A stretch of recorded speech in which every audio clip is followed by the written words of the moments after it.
আসসালামু আলাইকুম। সবাইকে আমন্ত্রণ জানাচ্ছি এবি নিউজ সংবাদে। আপনাদের সঙ্গে আছি আমি সুমাইয়া মেঘা। জাতীয় সংসদ ভবনে নবায়নযোগ্য জ্বালানির ব্যবহার বাড়াতে সৌর বিদ্যুৎ অন গ্রিড রুফটপ প্রকল্পের উদ্বোধন করা হয়েছে। রোববার জাতীয় সংসদ ভবনের শপথ কক্ষে আয়োজিত অনুষ্ঠানে প্রধান অতিথি হিসেবে বক্তব্য দেন প্রধানমন্ত্রী তারেক রহমান। তিনি নবায়নযোগ্য শক্তিকে ভবিষ্যতে টেকসই উন্নয়নের অন্যতম ভিত্তি হিসেবে উল্লেখ করেন এবং সরকারি ভবনগুলোতে সৌর বিদ্যুতের ব্যবহার আরও সম্প্রসারণের প্রত্যাশা ব্যক্ত করেন। প্রধানমন্ত্রীর অনুরোধে উদ্বোধনী আনুষ্ঠানিকতা সম্পন্ন করেন জাতীয় সংসদের স্পিকার মেজর অবসরপ্রাপ্ত হাফিজউদ্দিন আহমদ। তিনি বলেন, সংসদ ভবনের ছাদে স্থাপিত এই অন গ্রিড সৌর ব্যবস্থা বিদ্যুৎ সাশ্রয়, পরিবেশ বান্ধব শক্তি উৎপাদন এবং কার্বন নিঃসরণ কমাতে গুরুত্বপূর্ণ ভূমিকা রাখবে। জাতীয় সংসদ ভবনে 1 মেগাওয়াট রুফটপ সৌর বিদ্যুৎ ব্যবস্থার উদ্বোধনের মাধ্যমে আমার মনে হয় একটা বার্তা বোধহয় আমরা স্পষ্টভাবে দিতে পারবো।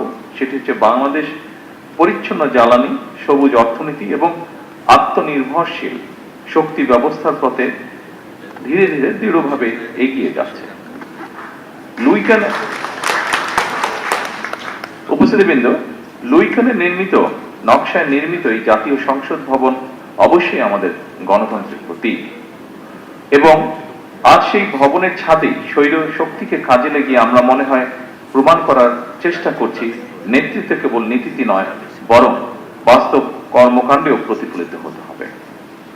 উপস্থিতিবৃন্দ, বাংলাদেশ আর জ্বালানি খাতে স্বনির্ভরতা অর্জন করতে চেষ্টা করছে।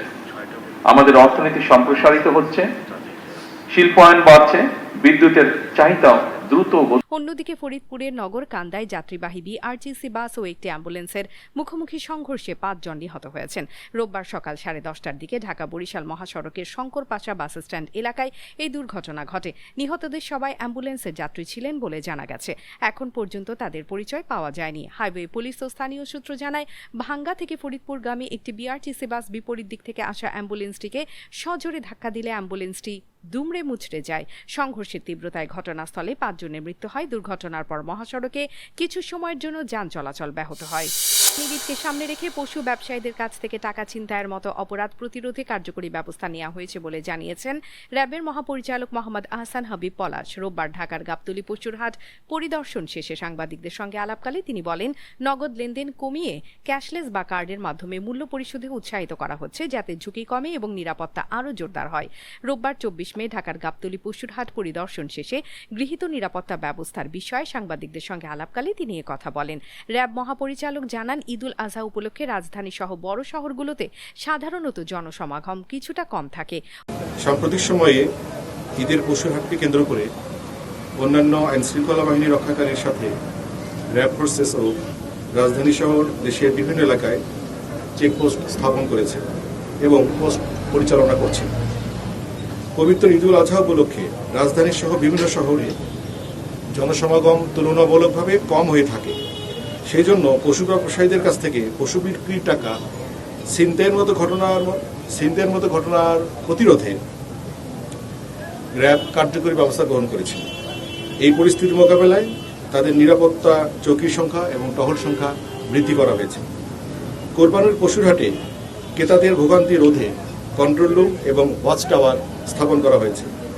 পাশাপাশি নগদ লেনদেন পরিহার করে ক্যাশলেস বা কার্ডের মাধ্যমে মূল্য পরিশোধে উৎসাহিত করা হচ্ছে।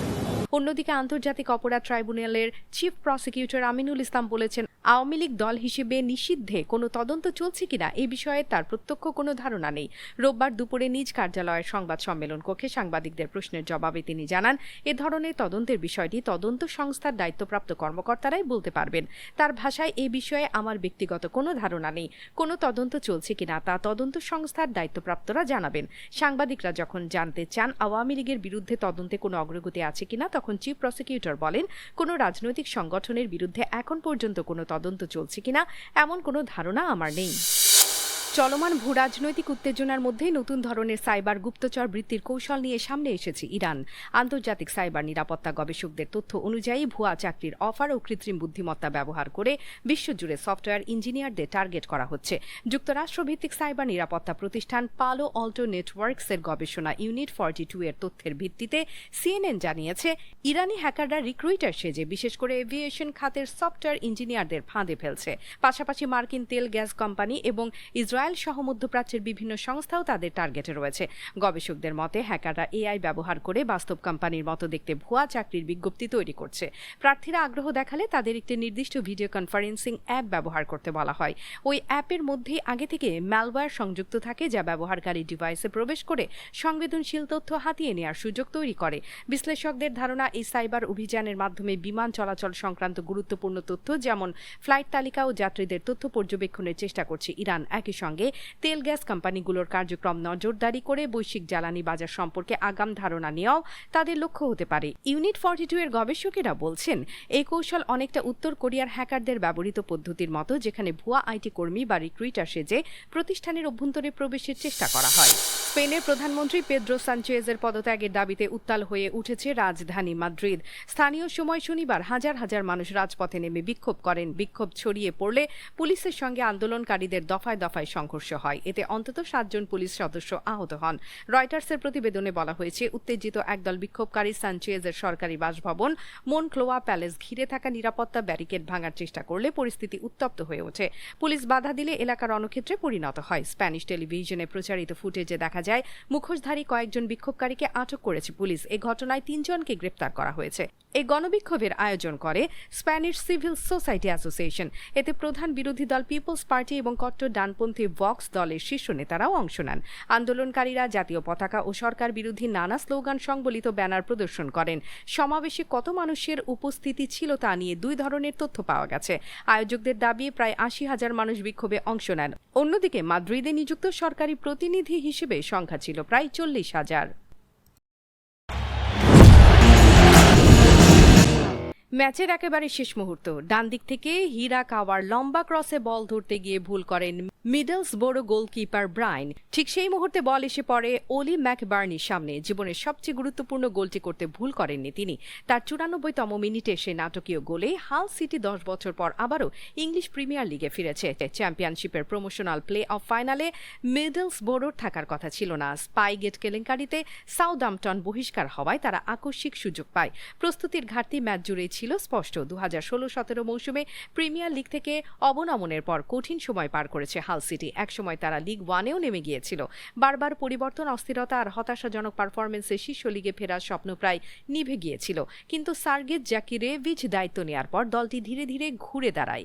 এবার ক্রিকেটের খবর। আন্তর্জাতিক ক্রিকেটে পা রেখে রেকর্ড বই ওলটপালট করে দিলেন ক্রোয়েশিয়ার ব্যাটার কনর ক্যারল।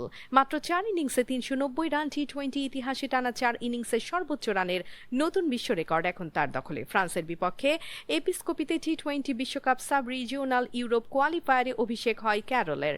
প্রথম ম্যাচেই 209 রানের লক্ষ্য 34 বলে করেন 71 রান। দলের অন্য ব্যাটাররা মিলে করেন মাত্র 55। দ্বিতীয় ম্যাচে সুইজারল্যান্ডের বিপক্ষে ক্রোয়েশিয়া আগে ব্যাট করে। এবার ক্যারল খেলেন 150 রানের অপরাজিত ইনিংস। দল তোলে 199। ম্যাচ জেতে 16 রানে। সাইপ্রাসের বিপক্ষে 7 রানের জয় আসে তার ব্যাট থেকে 95 রান। দর্শক, এতক্ষণ আমাদের সঙ্গে থাকার জন্য ধন্যবাদ। সর্বশেষ সংবাদ পেতে ভিজিট করুন আমাদের ওয়েবসাইট www.abnewsinternational.com এ। সেই সঙ্গে নিয়মিত ভিডিও নিউজ পেতে আমাদের ফেসবুক পেজ ও ইউটিউব চ্যানেলে চোখ রাখুন।